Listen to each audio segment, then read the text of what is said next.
Hey, what's up guys? I'm Cliff Bleszinski and I'm design director here at Epic Games, and you're about to see exclusive and never before seen footage of Gears of War 2's multiplayer.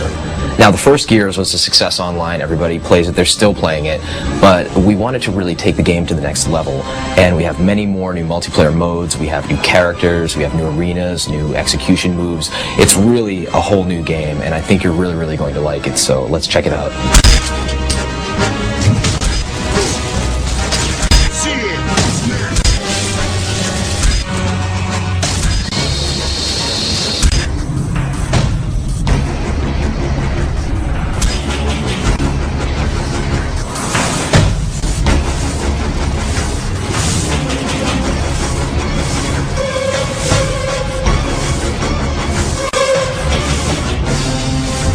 Locations you're going to see on this exclusive video are going to be River, Security, and Gridlock. And so the thing that's really interesting about them is that two of them are brand new, and one is a reimagining of the Gears 1 map, Gridlock, which is sort of the baseline for all Gears maps.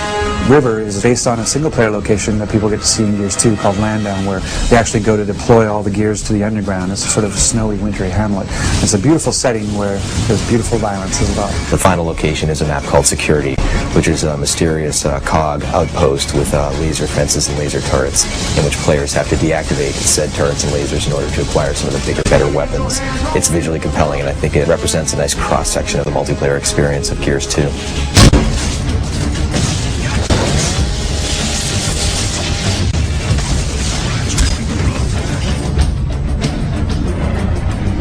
Gears of War 2 multiplayer, there's a bunch of new things, and one of the biggest ones actually is that we've increased the player count. So we wanted to make Gears 2 multiplayer bigger, better, and more badass. One of the easiest primary ways we could do that, bang for buck, is to go to 5-on-5. Right now it really feels like a really good number of 10 players in the battlefield taking one another out, and it really kind of rounds things out nicely. We really want to make sure that whatever multiplayer mode we do is true to sort of the Gears vibe, that Gears universe version. So capture the flag. Imagine you had a flag, but the flag is a living person and armed with a shotgun and defending itself. So you're actually playing capture the flag with a flag that could kill you.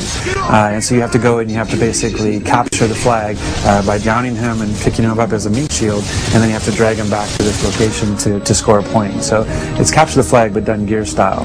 So another mode that we're showing is again sort of a reimagining of a known style, which is the Wingman, where it's you and a partner playing against everybody else. We used to call it 2v2, v2, v2, v2. The fact that Gears is really all about co-op, it didn't feel right to have this sort of just last man standing kind of gameplay. It didn't resonate in our world. So when we looked at how we'd want to have that kind of gameplay, it really felt more like it had to be sort of a co-op experience. The third mode that you'll get to see in this exclusive video is something we call Guardian. And really what it is it's Assassination 2.0, where Assassination was a mode we had in Gears 1, and that we actually fixed it or tweaked it a little bit in a title update to try to make it more fun.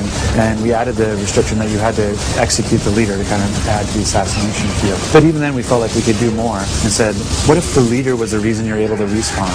So as long as the leader is alive, your teammates can respawn, but as soon as the leader dies, then it's basically like Warzone. As soon as you die, you're out. By just making that simple little change, we were able to kind of create this whole new sort of feel to Guardian.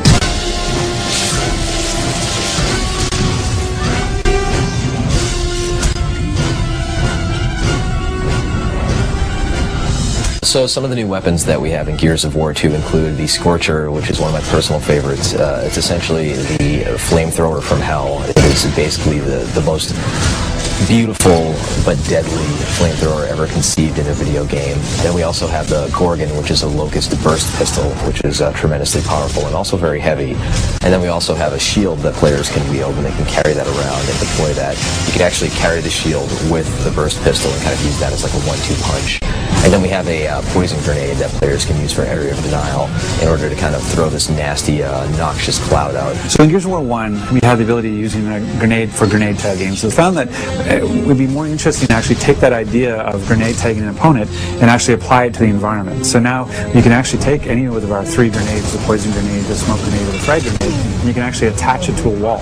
And you can use that sort of as a proximity mine, so that if any time an opponent goes by, the grenade will go off. One of the cool things in Gears 2 now as well is we added this concussive force to a smoke grenade, so you can actually knock somebody down and disorient them briefly with a smoke grenade. It's a great new addition to the gameplay.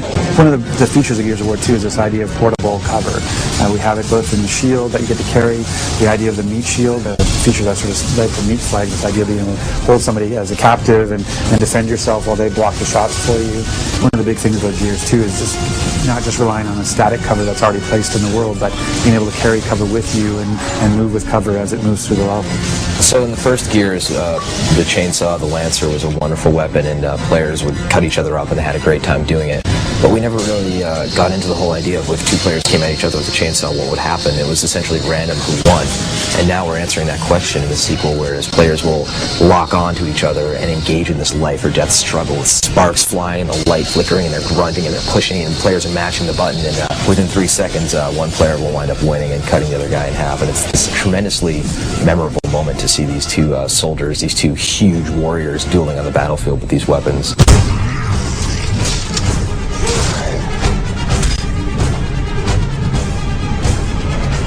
In Gears 2, when you knock somebody down but not out, first of all, they can try and crawl away from you.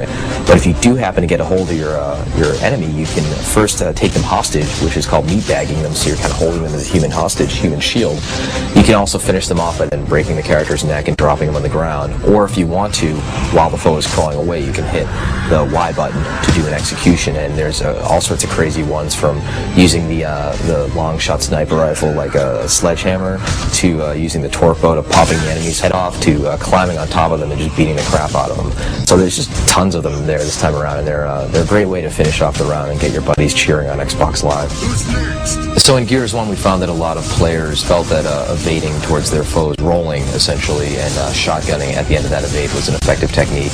And that really wasn't the game that we envisioned, so we hooked in this idea of stopping power, whereas players get shot and they actually will slow down progressively with more bullets, so that players can no longer just run blindly at each other, gladiator style. They actually have to be a little bit more tricky and use the cover system and flank and deal with suppressing fire from their buddies in order to really earn their kills this time around. Gears 2 is bigger, better, and more badass, and the multiplayer most certainly shows that. We have amazing new game modes. We're shipping with at least 7. We have great new multiplayer arenas. We have nasty new weapons, grisly new executions, a larger scale of the multiplayer, and I think players are going to be pleasantly surprised with the complete package that we're delivering for them.